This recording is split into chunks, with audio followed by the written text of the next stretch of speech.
Hey guys, how you doing? Just trying to see if I could do a little podcast from my couch because I feel like there's a lot to talk about. You know, gear, gigs, comedy, movies. That's everything, and gaming. I love a lot of that, and I've thought way too much about this podcasting thing, and I've just decided to just go. You know what? I'm just going to make a podcast on my phone, on the couch. That's where I'm most comfortable. I've got my records around me. I've got guitars. I'm watching some. I've usually got something on the telly. At the moment, it happens to be Linkin Park on mute doing the new tour with whatever her name is. Yeah, but she's fucking great at it. And I just thought, well, let's just try a wee podcast because, like I said, there's a lot to talk about. So gigs, what have I done this week? Tuesday, I was at the Howling Wolf in Glasgow on my own, doing an hour, and it didn't start well. I've got to tell you, like I think some of you guys have like nice memories of seeing us as Three Card Trek or as like originals bands, but we don't really always have great gigs. Like some of them are just either average or. But the thing is, our job is to make them great. Do you know what I mean? We're not the kind of band that has a big following. So our job is to keep people in. Whoever's there, we'll try and keep them in the room, and by playing whatever they want to hear. And that would be the same if you ever showed up to one of our gigs. We'd just be like, well, what do you want to hear? Sometimes we can, I get a little bit cocky. I'll be like, oh, what am I, a dancing monkey? If people like this, because the thing is, I feel like when people get if somebody's standing down the front, and they keep shouting songs at you, if they get one song played for them, then they think the rest of the night is all theirs. You know what I mean? And I don't think that's fair to the rest of the audience. I think everybody should have a song played for them if they want it. You know what I mean? But Wolf on Tuesday when I was there on my own, I did like half an hour of some covers, some originals. I think it was probably like 30% covers and 70% originals. But that's kind of my favourite balance when I do my own shows. When I'm playing with a band, like Gibby and Dean, Three Card Trick, they expect covers, but when I play my own solo gigs, they don't really care. Like they kind of, because I'm just one guy on the stage. I'm kind of like background music, and if they recognise anything, then that's a bonus. So I just usually start off with like Pride and Joy or like, what did I start with the other night? Layla, something a bit swingy, something a bit upbeat. Well, actually, the Layla thing is actually the same tempo as Pride and Joy, but it doesn't sound upbeat because it's all in a minor key. The acoustic version of Layla. So I didn't really mind like doing it that way because I can't do the riff. I love doing that riff when I'm playing with the band, but when I'm doing it solo, it's kind of like, okay, well, there's not really any point in doing that, so I'll just do the acoustic version. But so I think I might have started with that, and then I always do "Ain't Got No Money" by Frankie Miller. "Ain't Got No Money" is one of my favourite songs. It's a little bit Status Quo, it's a little bit Stevie Ray, but it's just like, I love the lyrics in it.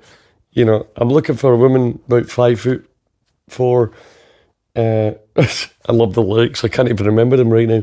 I'm looking for a woman about 5'6". Ain't in the glamour, she's just in the kicks, just a sweet fashion lady, stepping dynamite to take me for granted in the heat of the night. Come on, baby, don't run away. Look in my face, being that all day. I ain't got no money, but I sure got a whole lot of love. It just reminds me of the days when I was like skint, but I don't know what it is, man. Like sometimes I kind of miss those days being skint because being skint gives you drive. It gives you something. It gives you a certain kind of hunger for what's coming to me. You know, what can I possibly earn for myself? You know, and now that we're doing okay, I mean, we're not rich by any extent of the imagination. You know, we're still living. You know, it's not week to week, but it's month to month. You know, but then when it comes to the point where you're wondering whether I can afford a new Maserati this year, that's when it's an issue. That's when you know you've got money in the bank, you know what I mean? So I don't really care about making money because I don't want a new Maserati. I'm quite happy with the wee fucking hairdresser sports car that I've got. It's a nice little thing. It's a 2007 MX-5. And, you know, I got rid of the Trans Am. I know some of you guys are going to ask me at some point, like, oh, have you still got the car? Like, no, the car is gone. It's gone to somebody who can look after it better than I can. You know what I mean? That's basically what I wanted anyway, because I looked after it for the first 5 years that I owned it, from like 2012 to probably, what is 5 years from that? About 17. And then after that, I just went, you know what, I can't be arsed with this anymore. But I still couldn't, you know, our agent Andy always used to say things like, start shitting or get off the potty, you know. And now I realise that I should have done that way earlier. You know, I should have just went, right, okay, I'm not going to keep this car, you know, for this long. I'm not going to maintain it the way that it should be. So luckily, some guy called Ed just came down and he was just like, okay, he put a note through my letterbox and said, I'll take this car off your hands if you want, if you're looking to sell it. And I was like, great. And it just so happened that he pulled up in a beautiful silver MX-5. And I was like, oh, nice car, by the way. And then like a few days later, when we were negotiating tactics of the sale, he was like, well, how about if I just, you know, part exchange that for you? So that's what happened. So I've got a lovely MX-5 right now, and I do love it. But anyway, going back to my point originally about being skint and being, you know, well off, to me, there's not much difference because I still like working. I always liked working when I was skint, you know, and I love working now, almost to a fault, because even though, you know, people around me would say, why don't you just take a couple of months off? I'm like, no, I can't do that. I just can't do it because in my head, like, if I take a couple of months off, then there's always somebody nipping your tail, if you know what I mean. Like nipping your, like, gonna come up behind you and steal your job. They took our jobs. They took our jobs. You know, the whole South Park thing. So I don't like the idea of taking time off, like, because I want to. If I take time off, it's because we're all allowed a holiday, like, for like 3 weeks a year. 3 months would be amazing, but, you know, well, that's what Alex is doing right now. But, you know, 3 weeks holiday a year, that's what everybody gets. But in this business, in the music business, or in the entertainment business at all, if you take any gigs off, you're always aware that somebody might come in and be better than you at what you do. You know what I mean? And fucking everybody knows. I mean, I've stolen tricks from bands that came before me. And, you know, there might be bands that come after me that after Three Car Trick, I should say, that do the same thing. They steal our tricks, you know. But all the tricks are the tricks of the people before us anyway. Like, it's not my tricks, and it wasn't even the tricks of the band. And I'm just talking about, I'm really just talking about segues and, you know, guitar tricks and drum solos and all that kind of shit. And I'm like, but I don't see that much anymore. So I think that's maybe why we're still kind of busy. But I don't want that. I don't want to lose that. I don't want to lose it because I know we're busy for a reason. And a lot of people just go, you know, you'll always be busy. It's like, no, that's not the case. You're always going to have somebody nipping your heels in any industry. In any industry. You know what I mean? If somebody fucking delivers pizzas quicker than you do, I used to deliver pizzas. Or if somebody makes sandwiches slightly better than you do, I used to work at Subway, then you're going to get bumped for this guy. You know what I mean? That's the world we live in right now. But I don't know that it's worth not taking time off for it, because you need to look after yourself, which I'm obviously not doing right now. It's been, a little bit too busy, I think. But I think this is the best way to do my podcast, because I wanted to do it video-wise on YouTube, but I just don't think that anybody gives a fuck.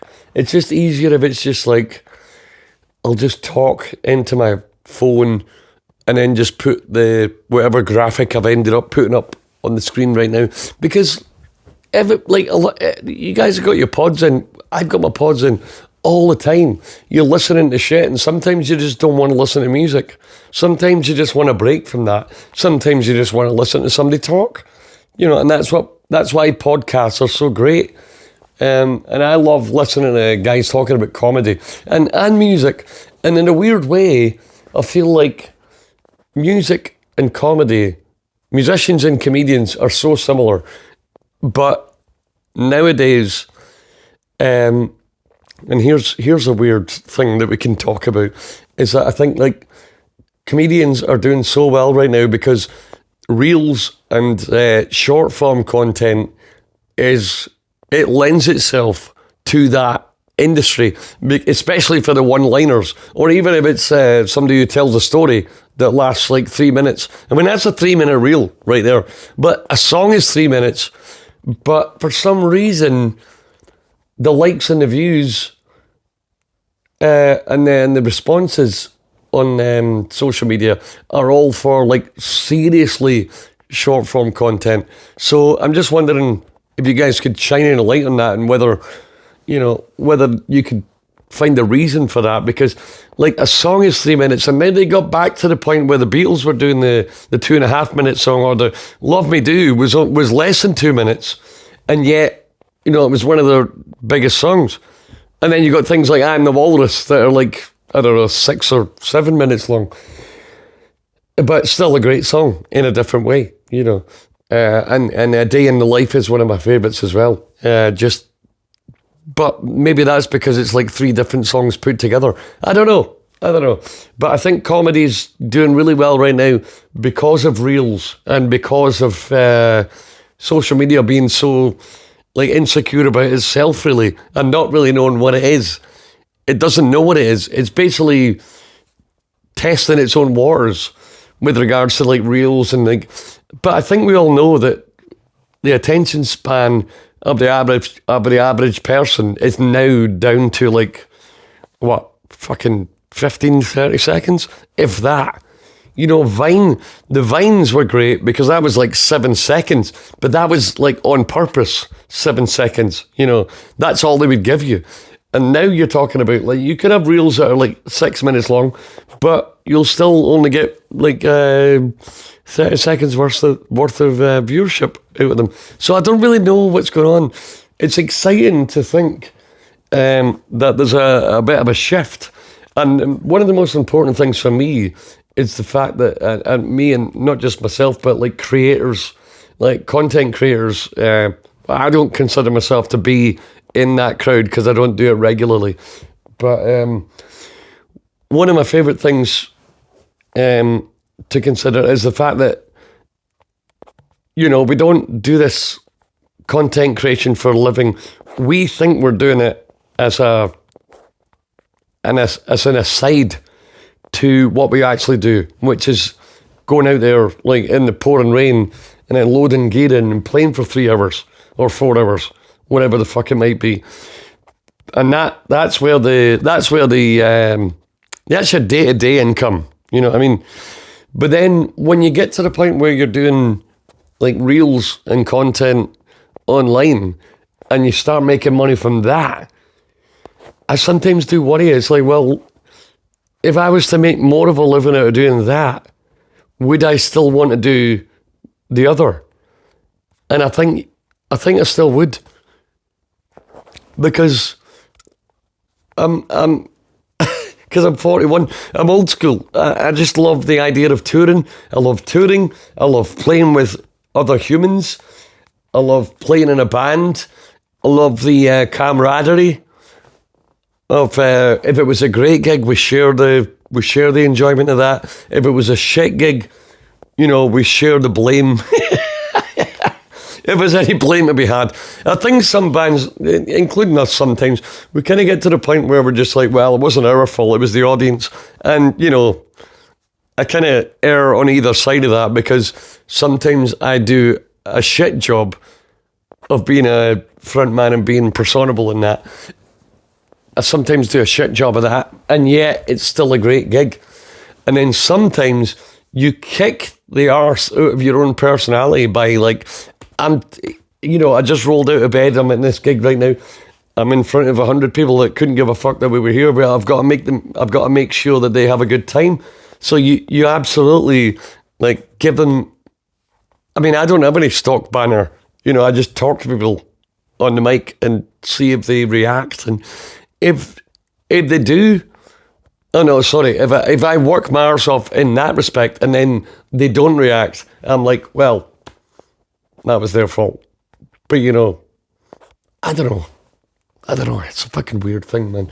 Because if you could just play well and you don't get a reaction, or you could play badly and if you talk some shit and it gets a good response, that turns out to be a good gig as well. So I don't really know how it's all about chemistry, man. People don't, I think even the audience, like, I don't know when I go to gigs, I don't know why it's a good. Obviously, sound is a big fucking deal. Like, you need to have. If it's just annoying on your ears, if the audio isn't right, then that's going to be really fucking annoying. But I don't know, man. I just think like you got to give people a buy. Like BYE. Give people. I think that's what the phrase is. Like, just let the acts breathe a little bit, and then we, and by the same token, we also let the audience breathe in the way that, like, especially with my solo gigs, as I was talking about earlier, if I'm playing on my own, there's nothing to be impressed by. It's just one random guy standing on the stage, playing guitar and singing. Like, you can get it on your phone. So why would you be impressed by that? So how do you actually get them to be impressed by it? It's by human interaction. Give them a bit of chat. I sometimes fall out with people on the mic.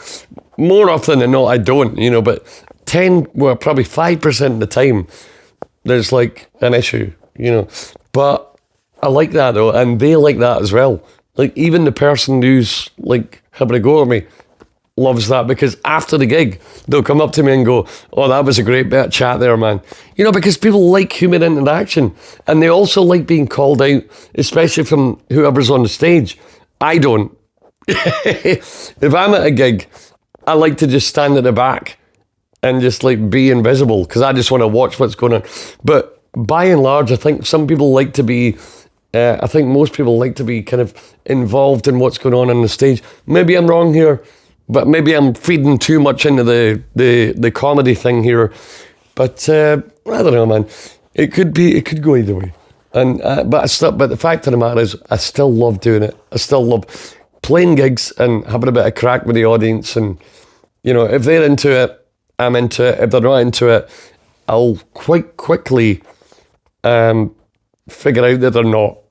If you know what I mean. And you would as well. If somebody doesn't like, it's like in personal life, if somebody doesn't like you, after a certain age or a certain level of life experience, you've got to understand that people are not all the same.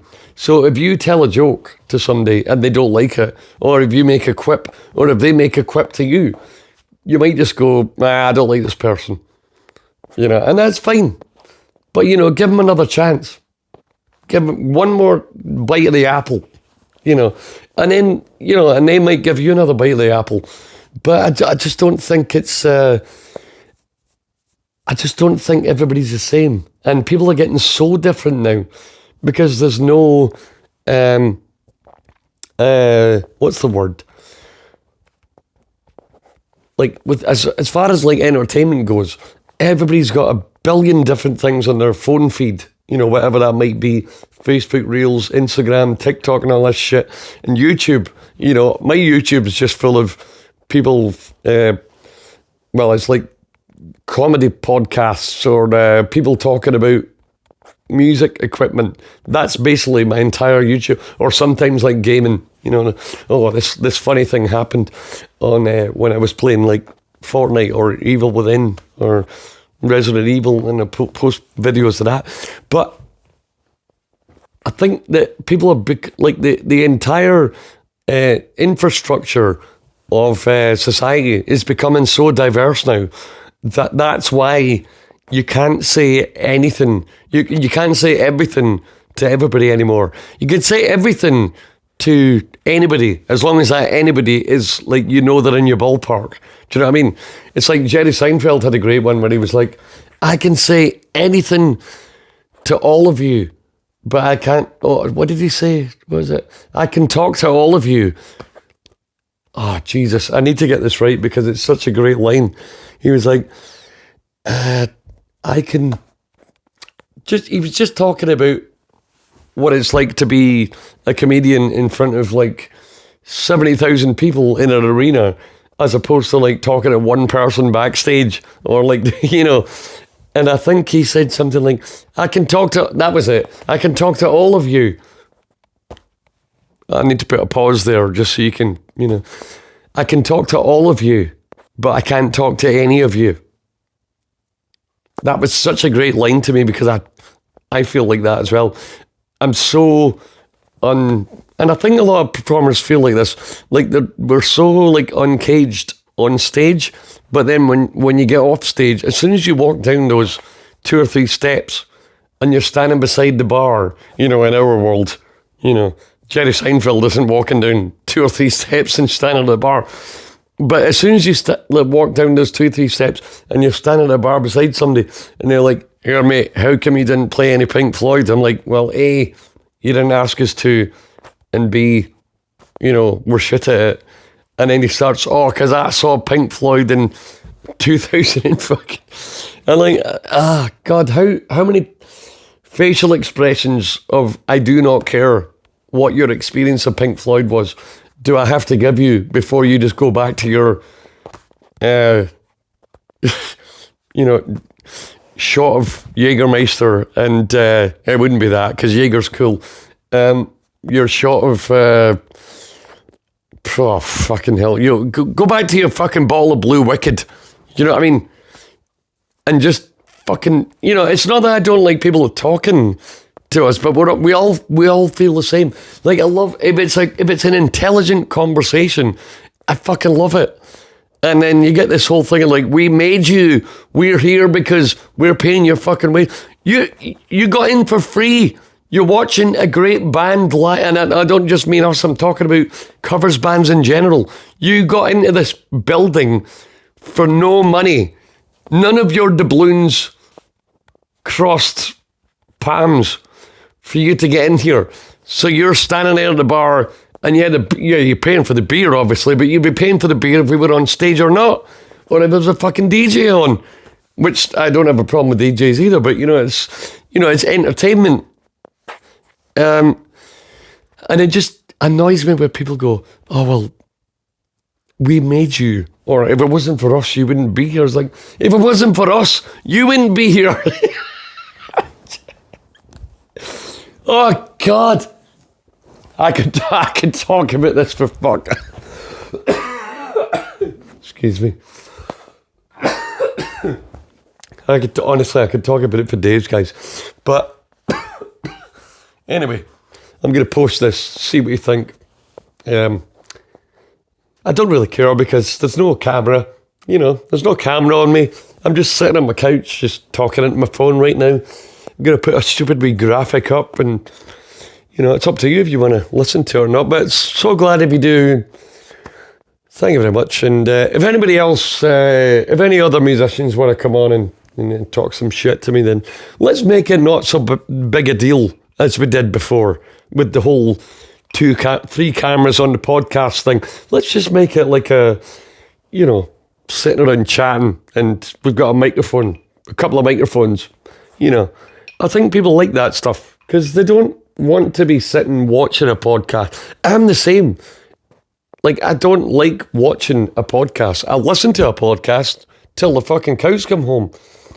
But I will rarely sit and watch like two or three guys or just two or three guys just sitting about. Do you know what I mean? I think you guys are probably the same. But anyway, that's my first one. It's going to be one of many. I'm going to try and do this a couple of times a week. Let me know what you thought. See you later. I need to come up with a good sign-off line. Because Bill Burr's got, fuck you cunts, or, going, fuck yourselves. Yeah. Bye.